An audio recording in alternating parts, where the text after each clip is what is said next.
Hola a todos, bienvenidos a mi canal Cuentiendo. Hoy le vamos a dar continuidad al capítulo final del libro La vida después del colegio y otros cuentos de Joyce Carol Oates, así que pónganse incómodos y cómodos y vamos a iniciar. Así que de nuevo la tía Lorena la miró sorprendida. Aquella noche, cuando por alguna razón Sandra dejó el tema a colación y le preguntó una vez más acerca de cómo exactamente habían muerto sus padres. La tía Lorena pasó tanto tiempo escarbando en los bolsillos de su camisa en busca de un paquete de cigarrillos que no estaba allí. Había dejado de fumar un mes atrás, por lo menos por quinta vez, que casi se diría que ella misma tampoco lo recordaba. Sandra, cariño, ¿por qué lo preguntas? Quiero decir, ¿por qué ahora? No sé, dijo Sandra, evasiva. Supongo que solo por preguntarlo. No te ocurriría nada en el colegio, ¿verdad? Sandra no pudo entender qué tenía que ver esto con su pregunta, pero igual, muy cortés, le contestó. No, tía Lorena, claro que no. Es solo que sin ningún motivo a veces no puedo menos que preguntarme por qué, dijo la tía Lorena frunciendo el ceño. ¿Lo preguntas? Entonces la tía Lorena observó a Sandra con ojos preocupados, una mirada de tan agobiadora familiaridad que por un momento Sandra sintió como si una cinta le apretara el pecho hasta hacerle imposible respirar. ¿Por qué resistes el hecho de que yo quiera saber? ¿Por qué lo tomas como una prueba de mi amor por ti? ¿Por qué haces esto siempre, tía Lorena? Y acto seguido dijo, con un asomo de ira en el tono de la voz. La semana pasada cumplí 17 años, tía Lorena. Ya no soy una niña. La tía Lorena se rió perpleja. Por supuesto que ya no eres una niña. Y la tía Lorena suspiró. Y con un gesto característico que significa a la vez impaciencia y un diligente deseo de satisfacerla, se pasó con rapidez las manos por el cabello y empezó a hablar. Le aseguró a Sandra que realmente no había mayor cosa por saber del accidente. Había ocurrido hace tanto tiempo. Tu madre, Melanie, tenía por entonces 26 años, una hermosa y dulce joven mujer, con ojos como los tuyos, pómulos como los tuyos y pelo claro y ondulado. Tu padre, George Conte, tenía 31 años, un abogado promisorio que trabajaba en el bufete de su padre, un hombre buen mozo y con muchas ambiciones. Y en este punto, igual que en el pasado, la tía Lorena hizo una pausa, como si el mero hecho de haber evocado a esa pareja muerta hacía mucho tiempo hiciera que los hubiera olvidado, y entonces simplemente repetía una historia, un cuento de familia igual a algunos de los cuentos más exagerados del centro médico de Glencoe. Ya desgastado de tanto contarlo. Un accidente en un bote en el lago, el 4 de julio, insistió Sandra.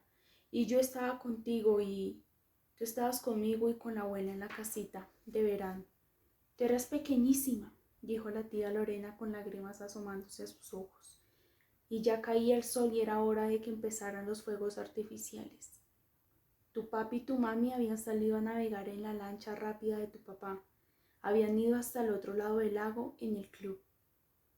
Sí, y habían iniciado el camino de vuelta cruzando de nuevo el agua de Champlain. El lago de Champlain, por supuesto. Es hermoso pero peligroso cuando de buenas a primeras se forma una tormenta. Mi papá estaba al mando de la lancha y por algún motivo se volcaron y se ahogaron. Un barco de rescate salió inmediatamente, pero fue demasiado tarde. La boca de la tía Lorena se puso dura, rígida, y los ojos brillaban con lágrimas, casi de un modo desafiante, y agregó: se ahogaron. El corazón de Sandra palpitaba dolorosamente.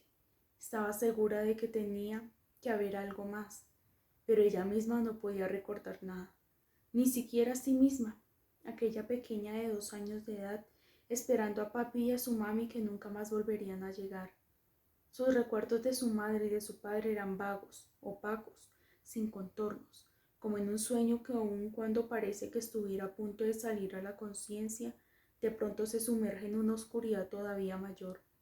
Y dijo la tía Lorena en un susurro: fue un accidente, nadie tuvo la culpa. La tía Lorena escogió con cuidado sus palabras. Nadie tuvo la culpa. Se hizo una pausa. Sandra observó a su tía, que ahora ya no la miraba. Qué arrugada, qué áspera se le estaba poniendo la cara.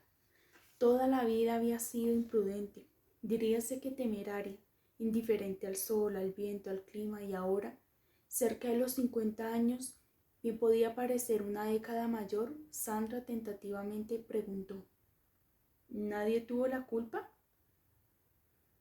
Bueno, si quieres saberlo, dijo la tía Lorena, hubo testimonios de que él había estado bebiendo, que ambos estaban bebiendo en el club.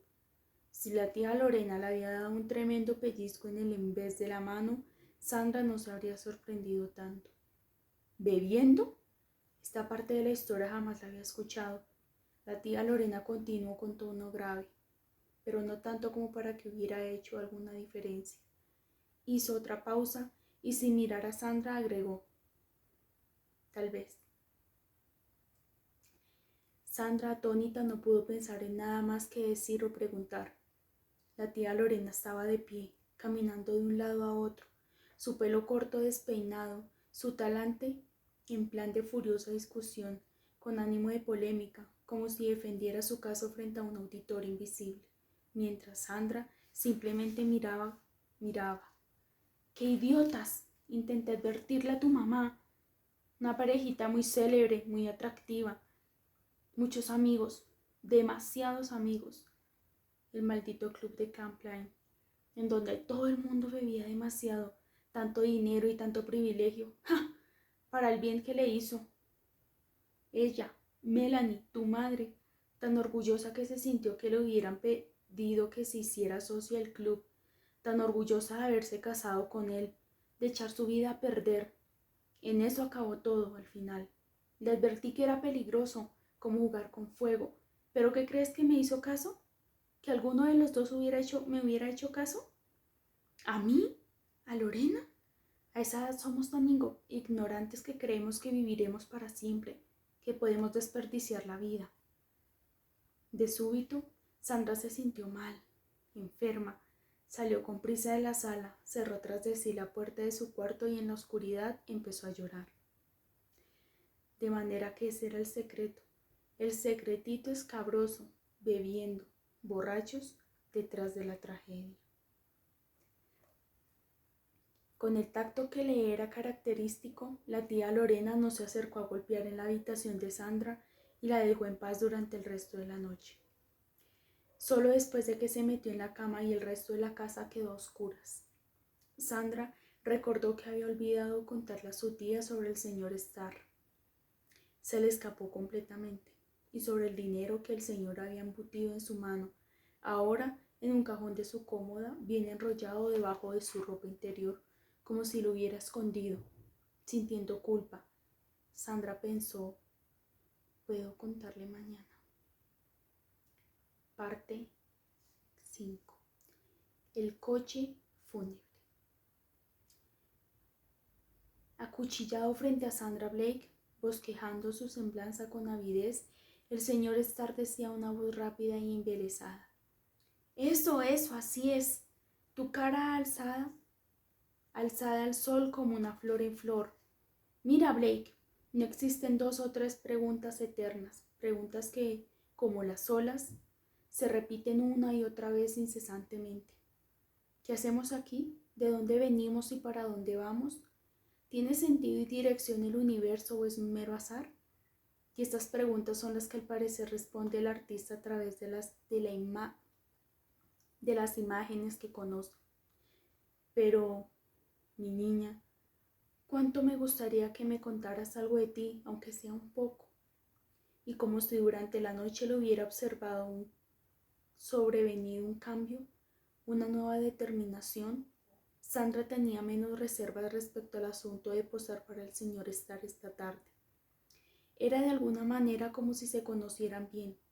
Sandra estaba ya razonablemente convencida de que el señor Starr no era un pervertido sexual, ni siquiera un loco de esos de tipo más convencional. Observaba los bosquejos que el hombre hacía de ella, que eran algo recargados, sobreelaborados y muy difuminados, pero en cuanto al parecido no estaban para nada mal. La cháchara murmurante del hombre resultaba reconfortante de algún modo, hipnotizante como el rumor de las olas, y ya no resultaba tan embarazosa ya que el hombre, más que dirigirse a ella, hablaba a pesar de ella y entonces no había necesidad de contestar. De alguna manera, el señor Starr le recordaba a su tía Lorena cuando se lanzaba en el recuerdo de una de sus anécdotas sobre el centro médico de Glencoe. Ciertamente la tía Lorena era más divertida que el señor Starr, pero el señor Starr era más idealista. Su optimismo era quizá un poco ingenuo, pero él era optimista. Para esta, su segunda sesión de modelaje, el señor Starr había llevado a Sandra a un rincón del parque en donde era muy poco probable que los importunara. Le había pedido que se quitara la cinta del pelo y que se sentara sobre una banca con la cabeza echada hacia atrás, los ojos semicerrados, la cara alzada al sol, una pose incómoda al comienzo, hasta cuando, arrullada por el rumor de las olas que rompían abajo y también por el monólogo del señor Starr, Sandra empezó a sentirse curiosamente sosegada, como si flotara. Sí, durante la noche le había sobrevenido un cambio, aunque no pudiera comprender del todo sus dimensiones, ni siquiera su tono. Se había dormido llorando amargamente, pero se había despertado sintiéndose, ¿cómo? Vulnerable de alguna manera, y contenta de que así fuera, con la cara en alto como una flor en flor. Aquella mañana, Sandra olvidó de nuevo contarle a su tía Lorena sobre el señor Starr y el dinero que estaba ganando. Semejante cifra tan generosa y por tan poco esfuerzo. Evitaba considerar cómo podía responder su tía, ya que ella desconfiaba en principio de los desconocidos, particularmente de los hombres desconocidos. En fin, Sandra razonaba que cuando en efecto le contara a la tía Lorena, esa misma noche o mañana en la mañana, le haría entender que había algo amable y un hálito de confianza y algo casi infantil en el señor Starr. Uno podría reírse de él y, sin embargo, no parecía apropiado hacerlo, como si, a pesar de ser una persona ya madura, hubiera estado fuera de algún lugar, aislado, protegido del mundo de los adultos, inocente y vulnerable. Hoy, también, el señor Starr se había ofrecido al pagarle por adelantado por posar para él, y de nuevo Sandra se negó a aceptar la oferta. No le habría gustado tener que decir al señor Starr que si le pagaba por adelantado, podría tentarle la idea de terminar la sesión antes de lo esperado. El señor Starr continuó un tanto vacilante. Blake, ¿podrías contarme algo sobre...? Y aquí se interrumpió como si estuviera sacando al azar alguna inspirada noción de alguna parte. ¿Tu madre? Hasta ese momento Sandra no le venía prestando mucha atención al señor Starr, pero abrió los ojos y lo miró fijamente. Quizá el señor Starr no era tan viejo como ella pensó en su primer momento, ni tan viejo como su comportamiento indicaba. Tenía un rostro hermoso pero raramente curtido. La piel era como papel de lija, una piel cétrina, de palidez enfermiza. Tenía una tenue cicatriz en la frente sobre el ojo izquierdo en forma de gancho de signo de interrogación. ¿O sería más bien una marca de nacimiento? ¿O incluso algo menos romántico? ¿Alguna mácula de la piel? Quizá la curtida y picada piel de su rostro no era más nada que el resultado de un acné de adolescencia.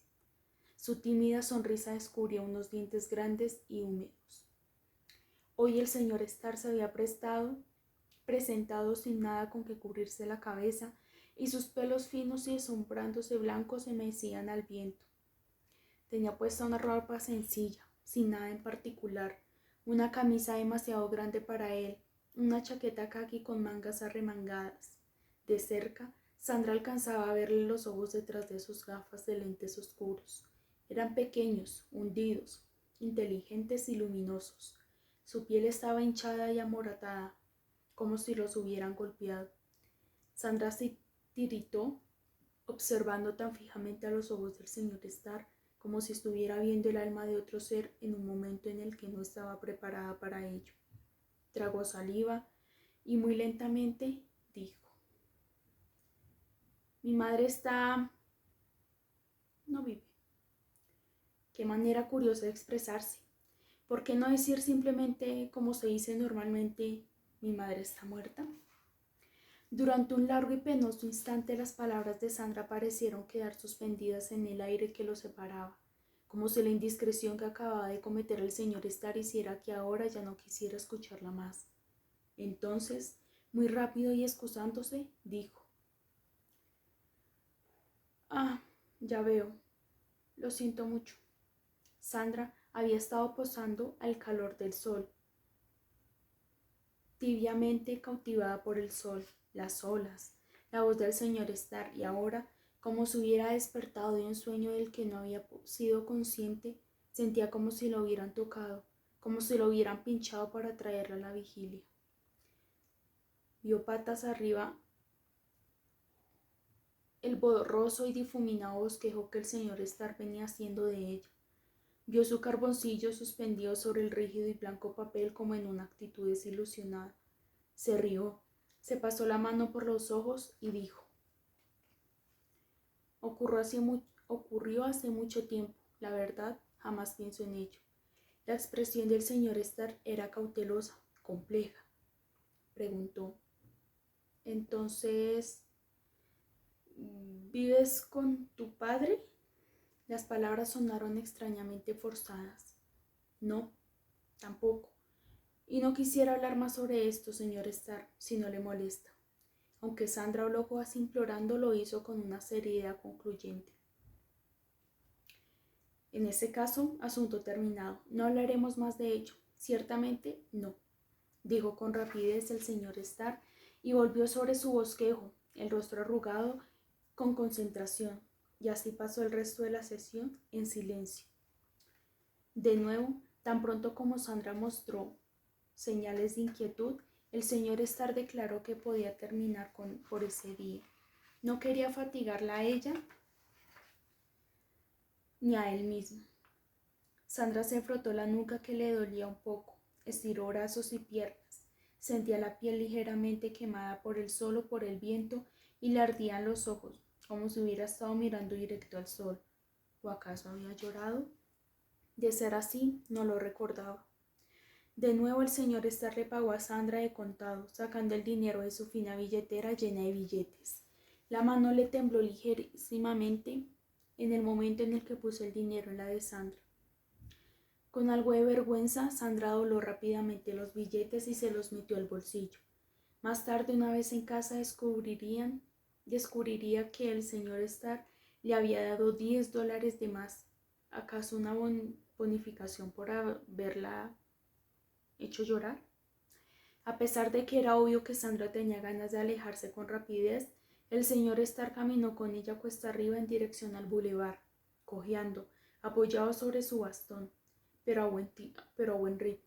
Preguntó que si a Sandra, por supuesto que la seguía llamando Blake, querida Blake, fue lo que dijo. Quizá le apeteciera tomarse un refresco con él en algún café próximo. Cuando Sandra rehusó la oferta, entonces el hombre murmuró: Sí, entiendo, supongo. Acto seguido le preguntó que si volvería al día siguiente, y cuando Sandra no dijo que no, el señor Starr agregó que, de hacerlo, a él le gustaría subirle su estipendio por ahora a cambio de una suerte de pose ligeramente distinta. Una modificación ligera en la manera de posar aquí en el parque, o quizá abajo en la playa, a plena luz del día, por supuesto, igual que antes. Y sin embargo, en este punto el señor Starr hizo una pausa nerviosa buscando la palabra precisa. Experimental. Sandra le preguntó con suspicacia: ¿Experimental? Estoy dispuesto a subirte tus honorarios, Blake, al doble. Pero ¿qué tipo de cosa es experimental? La emoción. ¿Qué? Emoción, recuerdos, interioridad. Ahora que ya salían del parque y que por tanto era más factible que alguien los viera, Sandra miraba de un lado a otro inquieta. Le aterraba la idea de encontrarse con alguien del colegio o peor aún, con algún amigo de su tía.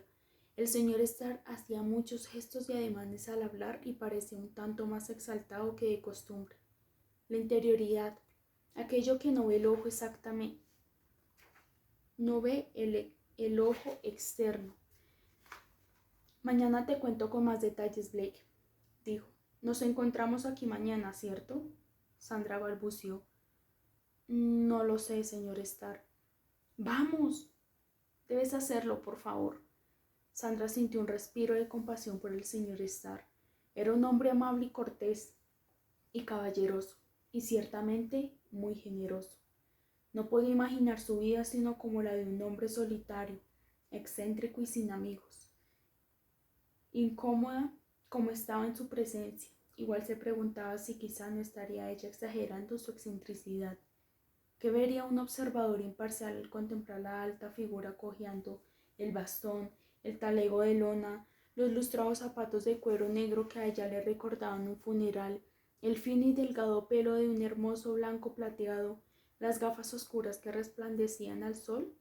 ¿Sería que dicho observador al ver a Sandra Blake y al señor Starr juntos les otorgaría una segunda mirada? Mire, dijo Sandra señalando con el dedo, un coche fúnebre. En una acera cercana estaba estacionado un largo automóvil negro y brillante con vidrios polarizados impenetrables. El señor Starr se rió y dijo con cierta vergüenza, me temo, Blake, que no es un coche fúnebre. Es mi auto.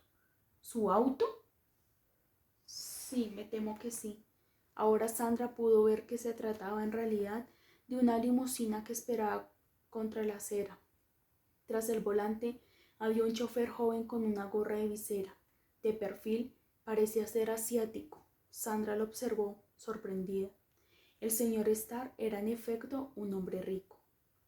El hombre continuaba hablando, algo avergonzado y sin embargo con una especie de entusiasmo infantil.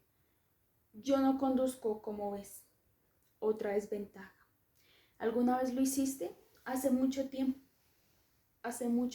pero hubo ciertas cuestiones que lo impidieron. Sandra pensaba que a pesar de la frecuencia con la que veía limusinas con chofer en Game Club, era realidad nunca antes había conocido a nadie que fuera dueño de una. El señor Starr agregó, Blake, puedo llevarte a casa. Me encantaría hacerlo, por supuesto. Sandra soltó una carcajada como si le hubieran hecho cosquillas fuertes en las costillas. ¿Llevarme? ¿En esa cosa? No tengo el menor problema en absoluto, dijo el señor Starr, al tiempo en que cojeando se acercó a la puerta trasera para abrirla con una floritura antes de que el chofer lo hiciera por él.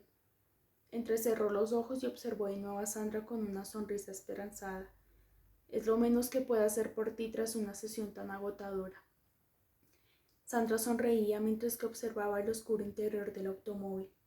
El chofer uniformado había descendido del auto y permanecía de pie sin saber muy bien qué hacer, observando también.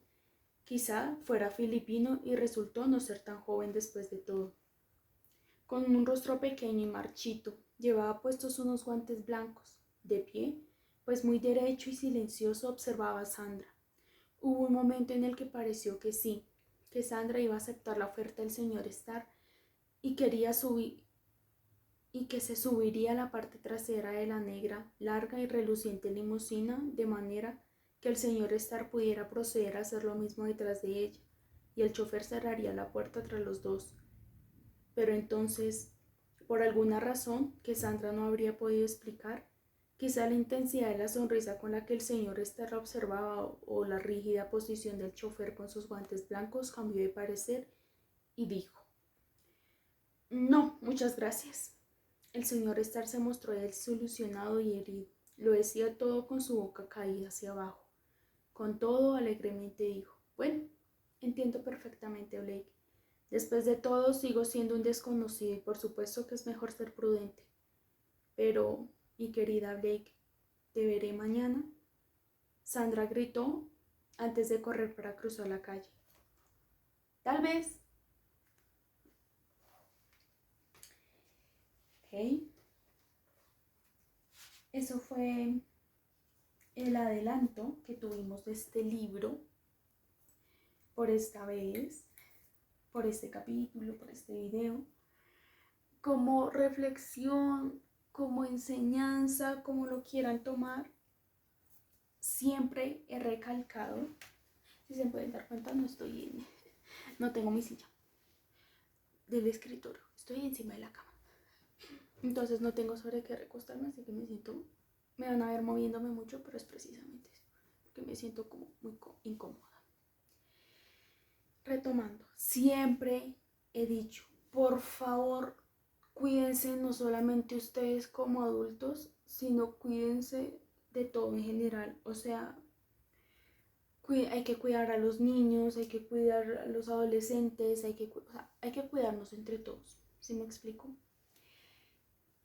Si bien Sandra tiene 16, 17 años, si mal no recuerdo, ella sigue siendo una menor de edad, es decir, necesita estar en constante supervisión de un adulto, ¿sí? El hecho de que a ella le oculte cosas a su tía es una falta grave, porque hay algo, me pueden llamar como, bueno, no sé cómo llamarle esto, pero el sexto sentido sirve para algo, ¿sí? No sé si eso a nivel teórico está bien o es algo a nivel ya como más interior, como sea, pero la intuición hay que seguirla. Ella en este caso no quiso subirse al carro de este señor, pero es que este señor ella lo conoció de una manera tan espontánea, tan esporádica, que sería un error si ella realmente se pudiera subir a ese carro, porque no se sabe qué va a pasar después. Claramente yo estoy diciendo esto a hoy, es decir, en la parte en la que vamos del capítulo. Puede que realmente el señor Starr no tenga malas intenciones, ni segundas intenciones con Sandra, ni mucho menos, pero lo mejor es estar desconfiados. Sí, esto no solamente para el capítulo, sino en general. Lo mejor es ir con calma, ser desconfiados de los demás. No todo lo que brilla es oro, mi gente. ¿Sí? Así que lo mejor es siempre estar atentos, estar como casi como en modo alerta con lo que pasa y sucede a nuestro alrededor, porque casos se han visto, ¿sí? Entonces, eso fue por el día de hoy. No haré una reflexión tan larga porque sé que no les gusta y eso probablemente les aburra. Si llegaron hasta aquí, hasta esta parte del video, no olviden dejar un like, suscribirse a mi canal, compartir el video si les gustó. Recuerden que hay varias playlists que pueden encontrar en mi canal respecto a lecturas.